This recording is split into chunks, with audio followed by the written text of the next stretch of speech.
ကေနာသာဝရတိမေနာဒါနာရောတေကိနာဝိရုလကောဝိစီမေနာဝိရုပကောဘုဝရောဥဒ္ဒရတိနံ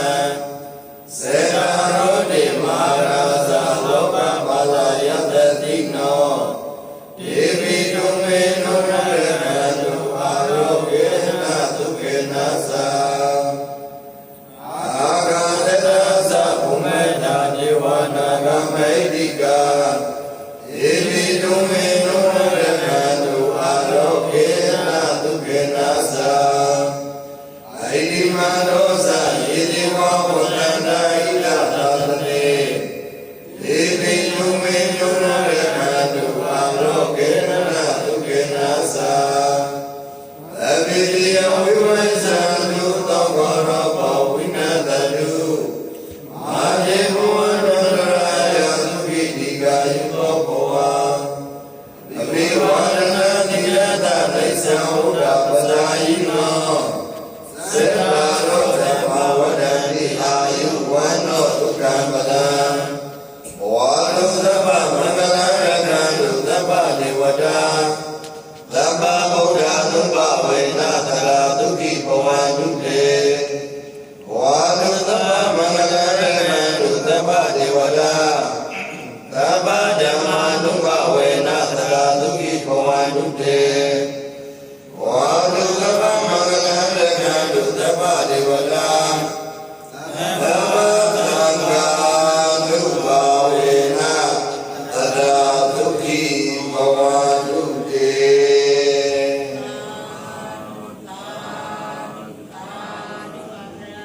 သမ္မာမင်္ဂလံကတိသောမင်္ဂလတရားတို့လည်းဘဝတုပြည့်စုံနိုင်ကြပါစေသတည်းသမ္မာဒေဝတာ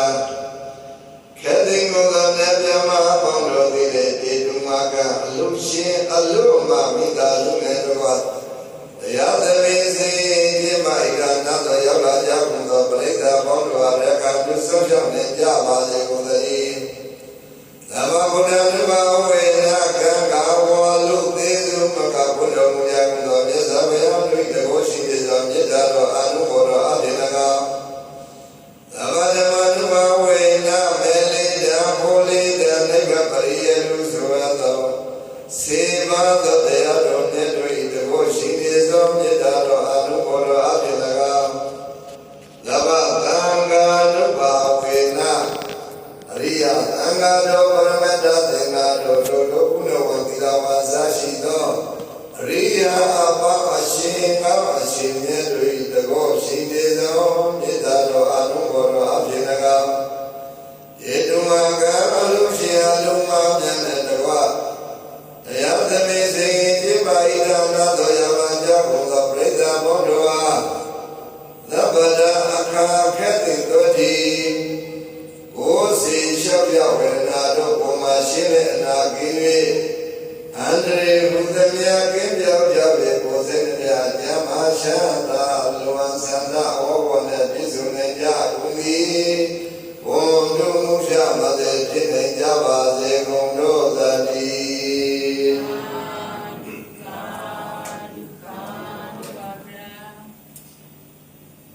ကေသာစလို့ရှိရင်တရားရည်တို့မရည်တော့လူရှိမိသားစုတွေဝိစီမဒေသမှာသာသနာပြုနေတာမှာပရိယတိပฏิပတ်တိအထောက်ပံ့သာသနာတော်မပြည့်စုံပါစေခြင်းအကျိုးအလုံးကနောက်တစ်ခါအခုမြန်မာနိုင်ငံမှာဆောင်းလုံးဖို့လုပ်နေတဲ့ဓမ္မယုံပေါ့ဓမ္မဝိဇ္ဇာဓမ္မယုံတို့ကြီးမှာ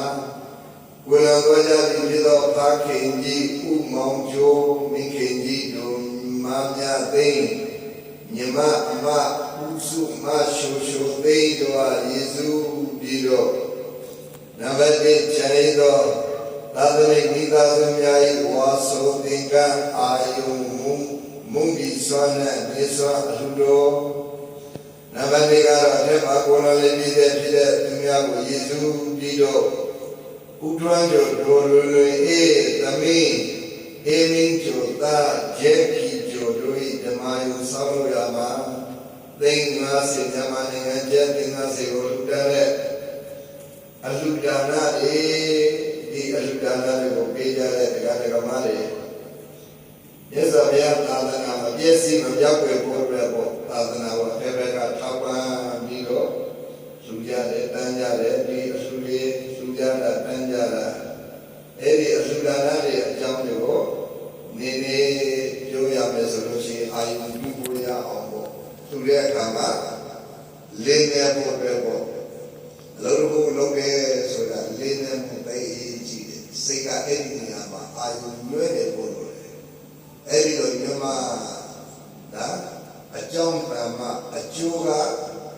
မှန်တယ်တဲ့ဒါနဲ့ဘုရားနဲ့ဆိုတာကတော့ပါဠိစကားနဲ့အိန္ဒိယစကားနဲ့ပြောရင်ဒါနာလို့ခေါ်တယ်ဒါနာပေါ့ဒါနာစင်မြန်မာနိုင်ငံတွေဘိုးလို့ပြီးနေကြတယ်ဒါနာဆိုတာလည်းနားလေတယ်ကိုယ်စကားတော့မဟုတ်ဘူးပေါ့ကိုယ်စကားနဲ့ဆိုတော့လူတွေတန်းတယ်လို့ခေါ်တယ်နောက်တစ်ခုကတော့သီလဒီလားဆိုတဲ့အခါမှာနေနေလောက်လူတွေသဘောမပေါက်တာလည်းရှိတယ်ဒီလားဆိုတဲ့အခါမှာအဲ့ဒီဆောက်ကြတယ်အဲ့ဒီလိုယူဆကြတယ်အမှန်ကတော့အိန္ဒိယစကားဝါဟာရတကယ်ကိုအမှန်ဝါဟာရယူမယ်ဆိုလို့ရှိရင်ဒီလားဆိုတာအိန္ဒိယစကားမှာဥကောင်းကိုပြောတာစီလို့ခေါ်တယ်အိန္ဒိယစကားမှာစီဆိုတာဥကောင်းလူများမှာတဲ့တော်တုံးမှာဘောင်းမရှိလို့ရှိရင်အသက်ရှင်လို့ရပါမလားမရဘူးဒီမှာပဲရှိရတယ်ဒါနဲ့အရိယာပုဂ္ဂိုလ်တွေကနေစီဆိုတာတကယ်လို့ဒီတရားတွေနဲ့မနေဘူးဆိုလို့ရှိရင်သိနေတဲ့လူနဲ့အတူတူပဲတဲ့ဒီရနဲ့အတူတူပဲပေါ့လူသိနေတယ်လို့ဖြစ်နေတာအသက်ရှင်တယ်လို့ခေါ်ဖို့အရိယာပုဂ္ဂိုလ်တွေကဒါနဲ့လည်းပဲဒီတရားတွေနဲ့နေတဲ့လူကိုစီဆိုတာစီကို check ဆောင်းလျှောက်တယ်ဒီလားကိုဆောင်းလျှောက်တယ်အဲ့ဒီတော့အိဗေထွက်တယ်ဒါမဲ့ဒီနေ့ကတော့ဒီလားဆိုတာဘာပါဒီလားလူတွေဆိုလို့ရှိရင်ယုတ်ကြီးတွေခံယူဆောင်နေကြတာက10ပါးဒီလားနောက်တစ်ခါကိုရင်တွေတာမဏေတွေဆောင်နေတာက10ပါးဒီလားယဟန်တွေဆောင်နေတာက129ပါးဒီလားဆိုပြီးတော့အဲ့ဒီတော့ပြေချသတ်မှတ်ထားကြတယ်အဲ့တော့ဘလို့ပဲဖြစ်ဖြစ်ဒီလားဆိုရင်လည်းနားရကြတယ်ဘာဝနာဆိုတာဒါနသီလဘာဝနာဆိုတာလည်းပဲသမထဘာဝနာဝိပဿနာဘာဝနာနားရကြတယ်လူငယ်တွေပေါ့ဒါတော့လူငယ်တွေလည်းသိအေးကြီးတယ်ဒီပါဘာဖြစ်လို့အေးကြီးတယ်အခုလောကမှာတိုးတက်လာတယ်လို့ယူဆနေကြတယ် Facebook တို့ computer တို့အစရှိတဲ့အဲ့ဒီလိုတိုးတက်လာတဲ့အခါလူငယ်တွေမှာဖြစ်လာကြတယ်ရောက်ရခက်လာကြတယ်လူငယ်တွေဟာရောက်ရခက်တယ်ဆိုတာဘာပြောတာလဲဟောဟာလေကြာကြာနာတိတာမသိဘူးဒီဟာလေကြာကြာနာတိတာမသိဘူးအဖြောက်ချဲပြီးတော့အဲ့ဒီလိုဖက်ကြတယ်ဖက်ကြတယ်သိကြတယ်အဲ့ဒီလိုဖြစ်ကြတယ်ဒါနဲ့ဘုရားဘာသာရဲ့အနှစ်သာရတွေဟာတစ်ခါတည်းလူလေးရှုသွားတာရှိတယ်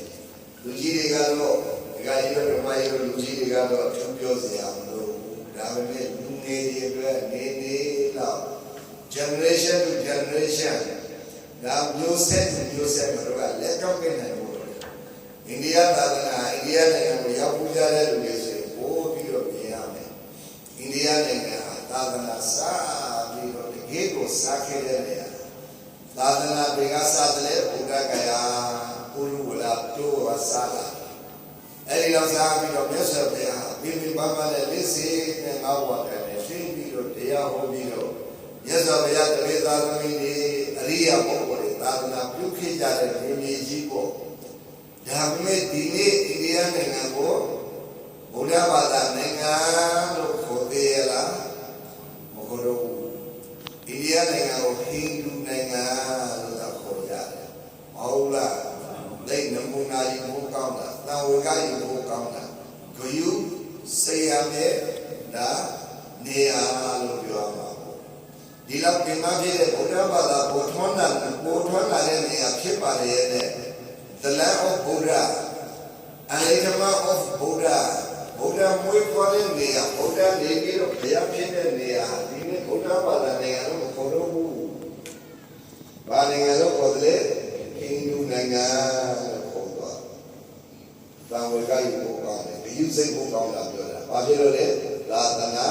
မြတ်စွာဘုရားရဲ့အဆုံးအမတွေပြည့်စည်တော်လို့က ကောင်းချင်ကြလိမ့်လို့ရှိသာသနာပြည့်စုံသွားတယ်ဘုရားဘာသာမြတ်စွာဘုရားရဲ့တရားတွေဟာလုံးဝမရလိုက်လို့တစ်စိတ်တရားသူတော်မှာဘုရားဘာသာလည်းမရှိတော့ဘူးဖယားဆိုတာကိုလည်းမသိတော့ဘူးဘုရားဘာသာတရားဟာဘာလို့လဲမလို့ဘူးအဲ့လိုဖြစ်သွားတယ်အိန္ဒိယနိုင်ငံအခုမှပြန်လည်ပြီးတော့ကံကောင်းထောင်းပါလို့1956အောက်တိုဘာလ10ရက်1956အောက်တိုဘာလ10ရက်နေ့မှာစပြီးတော့ revive ပြန်ဖြစ်လာတာဘုရားဘာသာပြန်ဖြစ်လာတာဘုရားဘာသာစပြီးဆိုပြီးတော့နာကူဆိုတဲ့မျိုးမှာလူပေါင်းတန်းလောက်နိုင်ကြတဲ့စေသိန်းလောက်ပေါ့အဲ့ဒီကစားလာလို့ပြောရမှာဒါပေမဲ့အိန္ဒိယနိုင်ငံမှာလူဦးရေသန်းပေါင်း1500လောက်ရှိတယ်သန်းပေါင်းပြောတာ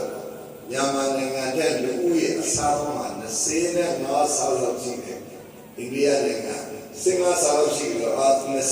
20ကျော်25လောက်ရှိတယ်အဲ့ဒီလောက်ကြီးပြောတဲ့အဲ့ဒီလောက်မြောင်းရတဲ့လူကြီးတွေမှာဒါကဘုရားဘာသာဖြစ်လာတာ15တန်းလောက်ဖြစ်ပြီလို့ခံမှန်းထားကြတယ်15တန်းလောက်ဆိုရင်တော့ပြောမယ်ဆိုလို့ရှိရင်1% မဖြစ်သေးဘူးလို့ပြောမှာအိန္ဒိယလူပေါင်း100မှာ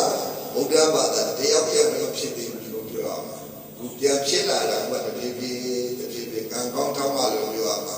ဒီကိလို့များဘုရားဘာသာပြည့်စည်တော်ပြီဆိုမိတ်ဆွေမတွေသားကိုဘုရားပြုလို့တော့ရမှာမဟုတ်ဘူးအိန္ဒိယနိုင်ငံမိတ်ဆွေမတွေသားရဲ့သာသနာပြည့်စည်တော်တာလို့ဝမ်းနည်းစရာပေါ့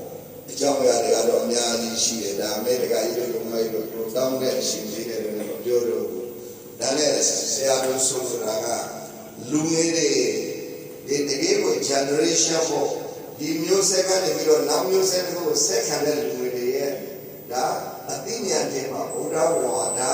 ကိုပေါ်ပေါင်းထားတယ်ကိုသိနေကြတယ်ဒီဘုရားဝါဒကိုပေါ်ပေါင်းနားမလည်ဘူးဆိုလို့တမန်တော်ရှင်ကနေနောက်ဒီဝင်လာပြီးတော့ကိုယ်ဘာသာကိုမလေးစားတော့ဘူးဖြစ်သွားကြတယ်အဲ့လိုဖြစ်သွားတာအများကြီးဖြစ်ကြတယ်ဘုဆိုရင် Facebook မှာကြည့်လို့ရှိရင်ဆရာတို့ဒီသမလို့ဒီကိုလည်းပဲစေစမို့တော့ဘာမလေးလို့ဖြစ်သွားဝေဘာကိုလည်းဘာမလေးဘူးအဲ့လိုဖြစ်လာကြတယ်လူငယ်တွေကဘာဖြစ်လို့လဲ respect ဒီကိကိုလေးစားပါတဲ့ပုဂ္ဂိုလ်တွေလို့မထင်တော့ဘူးအပြင်မှာလုံးဝလေးကိုကြည့်ပြီးတော့ဝေဖန်လာကြတယ်အဲ့လိုဘုရားကိုတော့ဝေဖန်ကွာအဲ့လိုကြောက်လို့ဖြစ်လာကြတယ်ဘာကြောင့်လဲဒီဗုဒ္ဓရဲ့ဝါဒဗုဒ္ဓရဲ့တရားကိုမသိလို့ဆိုတော့ဘုရားလူငယ်တွေအတွက်ကာကြီးခါဖွေအကြောင်းကိုနည်းနည်းပြောပြလိုက်မယ်တကွာမကွာပေါ့အရှင်ကလည်းမရှိတဲ့အတွက်လည်းကာကြီးခါဖွေဆိုတာဗာလေဒီနေ့ဘုရားဘာသာလေးကောင်းမှုကုသိုလ်လုပ်ကြတယ်ဒီကနေ့ပဲကောင်းမှုကုသိုလ်လုပ်တဲ့အခါမှာတို့ဘာလဲဆိုတဲ့မတို့ဆိုတဲ့အခါဘာလဲဆိုတာကိုသိဖို့လည်းသိရကြည့်တာဘုရားဘာသာနဲ့ဟာမြတ်စွာဘုရားဟောတဲ့တရားကိုကြည့်နေဆိုအကြီးဟာအရေးကြီးဆုံးပဲဘုရားရဲ့ဓမ္မဆိုတာဘာကိုခေါ်တယ်လို့ပြောလို့ရှိရင်ပฏิတလုံးမျိုးကိုခေါ်တာဓမ္မအိန္ဒိယစကားနဲ့ဆိုဓမ္မမတို့မြန်မာစကားနဲ့ဖွင့်ရင်တရားဘုရားရဲ့တရားဆိုတာဘာလဲလို့မတို့ကိုစကားတလုံးမျိုးနဲ့ရှင်းပြပါလို့ပြောလို့ရှိရင်ဘုရားရဲ့ဓမ္မဆိုတာဘာလဲတတိကိုပြောတာတတိဘုရားရဲ့တရားအဲ့ဒီတတိကိုနည်းနည်းအကြည့်ဖွင့်လို့ရှိရင်ဘယ်လိုခေါ်တယ်စရဏလို့ခေါ်တယ်စရဏမရှိနဲ့ဝိဇ္ဇာ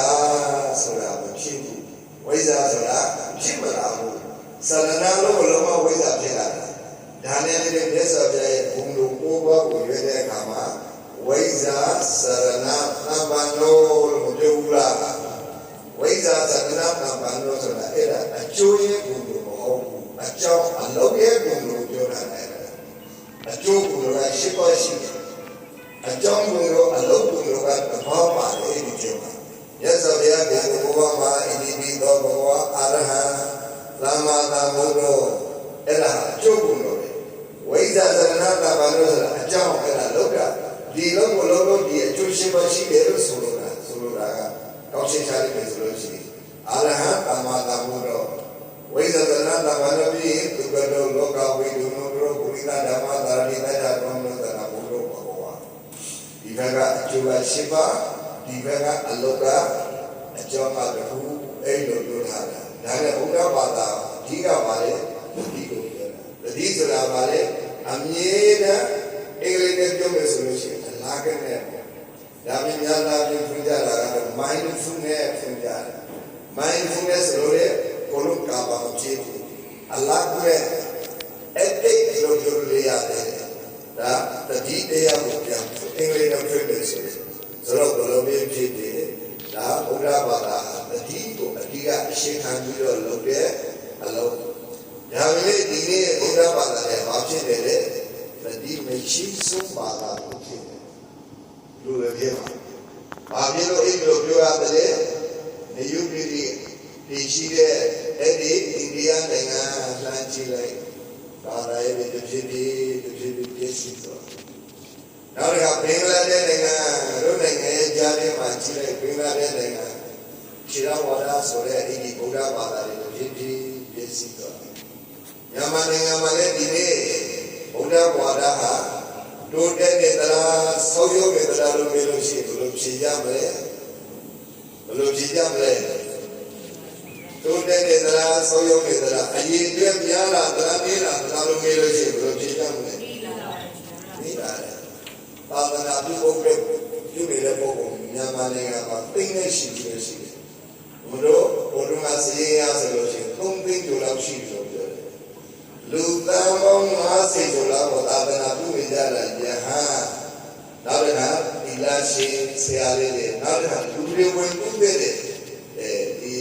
The Malando, Edilo, Seale, the Kari, Yaji, Duke, Dama, Dilu, that Lamasi, or Chelsea, Tim, your daughter. They said the Mazology, the Kari, Ugaba, Ugaba, you are there with daughter, the very sheet. Oh, Dane, Yamaninga Male, and Yidra, Ugaba, Yula. Yulia, Yulia, Mao, Taubaino, Baro, Vajiri, Udaba, the chocolate, and no, you between the Yala, Udaba, the chocolate, the Gagamari, the Gama, Shulia, Dunia, none of the Southern Jamaica, no, you between the Yala. Yes, Yala, Malaysia, Indonesia, Machilo, Era, Majame. Oye, Bada, Kodoye, Kukwela, Ameta, Limu, Amana, China, Era, Jamja, Leza Mushiro, Babeta, Oyo, the detail, Apamada, Pamada, Kalazama, Apramazara, the Digo, Ramazara, Melio, Apramazara, Melio, Edido Solo. Apamada, Palizaga, Yamalo, Naturality, Kala, Naturality, Abrama, Abramazara, Meru, Ramazara, Meda, Editor, Solo, Buddha, Elio, Pumajare, and Mamea, Medis, Bada, Tokana, Matito Mede, Editor Solo, Amoha Wene, Solo, Editor, Fia, where Buddha Bada, Kana Loga. Sojare, Lumere, Pido, Pione, Kubara. Sojare Kama, Abu, Oda Bata, Namete, Namo Deda, Yajabula, Benedict, don't think of it. This is how lean it long. They lean it long, you can home, the more Deda, don't you get this right. Now the good one, Abu, a little bit, Baba, Dina, you get Tema. Tunji can the Saga. Now Saga being a Bisaga with a Jali, Tunji can the Talana Gumba, Ola, Talana Gumba, Tunji and the Yoda, the China people. Now how is a girl of the Jingle below people that you made it up that Diga a shake and foundation. Udaba, the Bidiga, Lama, Pema, Eco, Home. Odaya Deha, Odaya Deha, Mahago Solo, the Nare Border, the Ichia, Big Border, Ichia, Era, Pina, Locola, Pina, the Pina, Pina, Pina, Pina, Pina, သီလသမာဓိပညာသုံးခုပေါ့ဒီကိကိုအစင်းနေလို့တဲ့အခါမှာဗုဒ္ဓရဲ့တရားကိုလောကုတ္တရာလမ်းလို့ခေါ်တယ်အရိယာပုဂ္ဂိုလ်တွေလုပ်တဲ့လမ်းမှာတကယ်ကိုရှုမဲ့လို့ရှိရင်သီလသမာဓိပညာဆိုတာဘာလဲပညာဆိုတာရိုးရိုးစကားနဲ့ပြောမယ်ဆိုရင်သိတာလို့ပြောတာပညာသိတယ်အဲ့ဒီသိတာကိုပညာဒါပေမဲ့မြတ်စွာဘုရားတရားသိတာပညာကတော့လုံးလုံးစေအပြင်မှာလူငယ်တွေသင်ပြီးတော့သိနေတဲ့အဲ့ဒီသင်ညာသိမျိုးကိုဆိုတာမဟုတ်ဘူးဗျလောကရဲ့တရားကြီးမှာဒါဘာဝတရားကိုသိတာကိုပြောတာဟောမှာကတော့လောကမှာဘာဝတရားကိုသိတာဆိုတာမဟုတ်ဘူးသူကတော့မဲပြီးတော့သိတာဘဟုတုတ္တလို့ပြောတယ်ပါဠိစာမှာကဘဟုတုတ္တပညာပွားတယ်ဘုရားဗုဒ္ဓဘာသာမှာပညာဆိုတာလောကကြီးမှာဖြစ်ပြနေတဲ့ဘာဝတရားကိုသိသွားတာကိုတကယ်ကိုချင်းလေးမြင်သွားသိသွားတာကိုပညာအဲ့ဒါကိုပညာလို့ခေါ်တယ်အခုကတော့အတန်းစားတွေသိပြီးတော့တန်းသုံးများလူငယ်တွေကလေးမတွေသိသွားတာအဲ့ဒါကတော့ပညာမဟုတ်ဘူးအဲ့ဒါကဘဟုတုတ္တဆိုတော့ဘယ်လိုဖြစ်ပေါ့ဒါနဲ့ပညာသိနေတယ်ပြီးတော့သိအောင်ပြောမယ်ဆိုရင်ဒါငါတို့အလုံးလုံးပို့တဲ့ဒီနေရာမှာရှာဘီဒီကတော့မှာရှာစရာမလိုဘူးဒီနေ့အလုံးလုံးတဲ့အချိန်ကဒီကိကိုဝိုင်းကိုထုံးလိုက်မယ်ဆိုလို့ရှိရင်ဘာပြောရလဲသုံးကြိမ်ပြောတဲ့စကားဒီနှခွဖြစ်သွားတယ်လေးခွဖြစ်သွားတယ်လို့ပြောရမှာမဟုတ်လားနမောတသကိုဘယ်ကြည့်ရွယ်တယ်သုံးကြည့်ရွယ်တဲ့နော်နောက်တကြည့်ရွယ်တဲ့စကားကိုထားရအောင်ဒီအခမ်းအနားလုပ်တဲ့အချိန်မှာသုံးကြည့်ရွယ်တဲ့စကားကိုထုံးပြီးတော့ဆိုလို့ရှိရင်ဒါနမောတသကိုသုံးကြည့်ရွယ်တဲ့ဘယ်လိုကိုကိုသုံးကြည့်ရွယ်တဲ့ဘာဖြစ်လို့ရွယ်တယ်ဝိုင်းတကယ်ကိုအနှစ်သာရရှိဖို့အလိုလိုရွေးခိုင်းတာမဟုတ်ဘူးဆရာတော်သမတို့ကြီးတွေကမဟုတ်လားဗုဒ္ဓလို့ခေါ်တယ်ဒီပုဂ္ဂိုလ်နာမည်ကဗုဒ္ဓဟောရလားမဟုတ်ဘူးဒီပုဂ္ဂိုလ်နာမည်ရဲ့နာမည်အရင်ကသိတဲ့က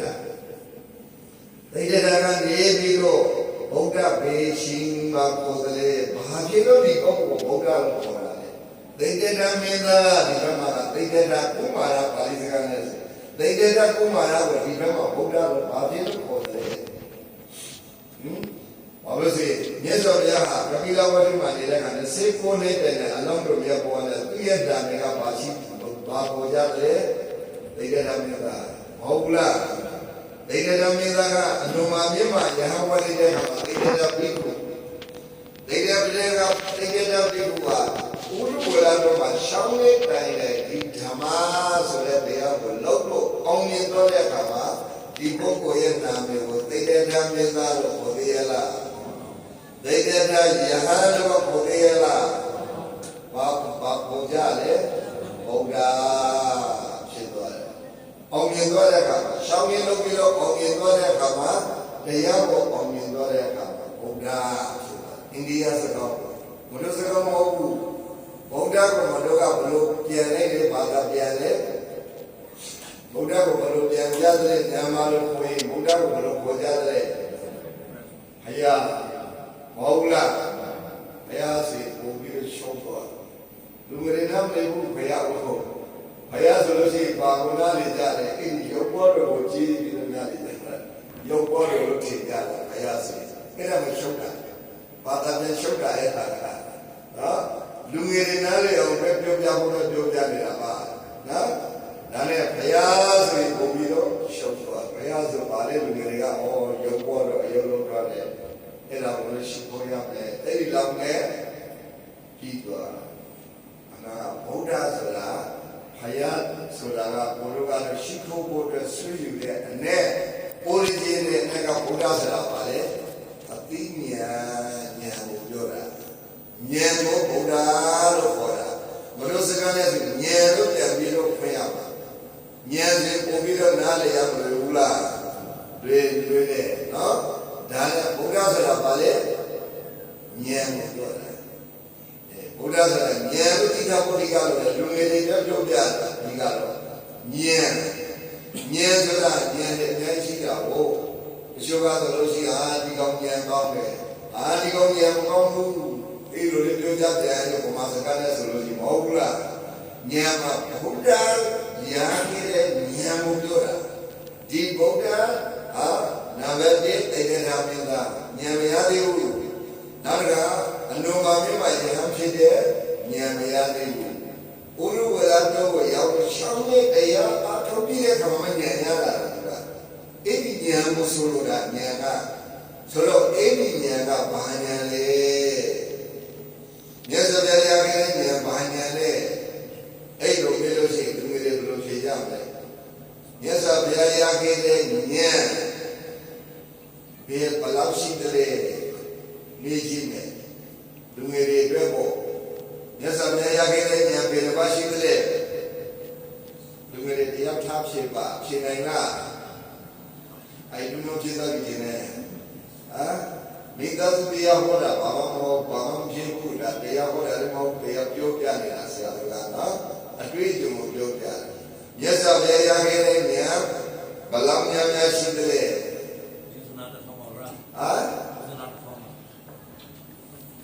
လူငယ်တွေရတယ်လို့ပြောတာထောင်ဆုံးချမယ်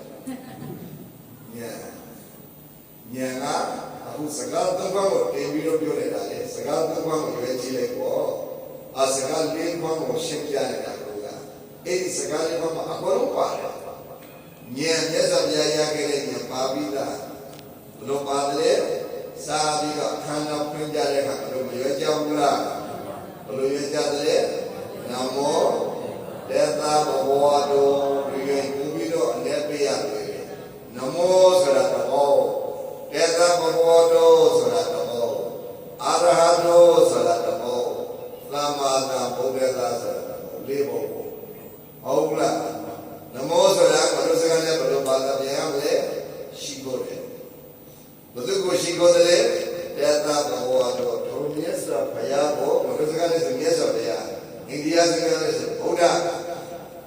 ဒီဗုဒ္ဓကိုဘဂဝါလို့လည်းခေါ်တယ်အိန္ဒိယစကားနဲ့ဘဂဝါလို့လည်းခေါ်တယ်တေသာဘဝတော်အဲဒီဘဂဝါကိုမလို့ရှိခိုးတယ်ဒီငုစိမလို့ရှိခိုးတာပြီးတော့မလို့ကိစ္စပြီးတော့ရှိခိုးတဲ့ကိစ္စဒီနမောလေးပဲရှိခိုးတာကနမောရှိခိုးတယ်ဘယ်သူရှိခိုးတယ်ဟောဘဂဝါကိုမလို့ရှိခိုးတယ်ပြီးတော့ဆိုတော့ဘဂဝါရာဘာဖြစ်လို့ဘဂဝါလို့ခေါ်တယ်နောက်ကရှင်းပြပြီးသားပဲဘယ်လိုရှင်းပြတယ်အရဟတောသမ္မာသမ္ဗုဒ္ဓတာဒီဉာဏ်နဲ့ဉာဏ်ကိုရတော့တဲ့ဒီဘဂဝါကိုမတို့ကရှိခိုးတယ်ရှင်းတော့ဒီဘက်ကဉာဏ်နဲ့ဉာဏ်အဲ့ဒါဉာဏ်ပဲဒါနဲ့လည်းဒီဉာဏ်ကိုပြီးအောင်ဆိုပြီးတော့သုံးကြည့်ရွယ်ခိုင်းတာလိုလိုရွယ်ခိုင်းတာမဟုတ်ဘူးလူငယ်တွေပြမတရားမှာလားနော်ဒါစီမြတ်စွာဘုရားရခဲ့တဲ့ဉာဏ်ပဲဘာဖြစ်သွားသလဲတပါအရဟတောဆိုတဲ့ဉာဏ်တပါသမ္မာသမ္ဗုဒ္ဓဆိုတဲ့ဉာဏ်တပါအဲ့ဒီဉာဏ်နှစ်ပါးကိုရတော့လို့ဘုရားကဘဂဝါလို့ခေါ်တဲ့ဗုဒ္ဓလို့ခေါ်တဲ့ပုဂ္ဂိုလ်ကိုဘုရားကရှိခိုးပါလေ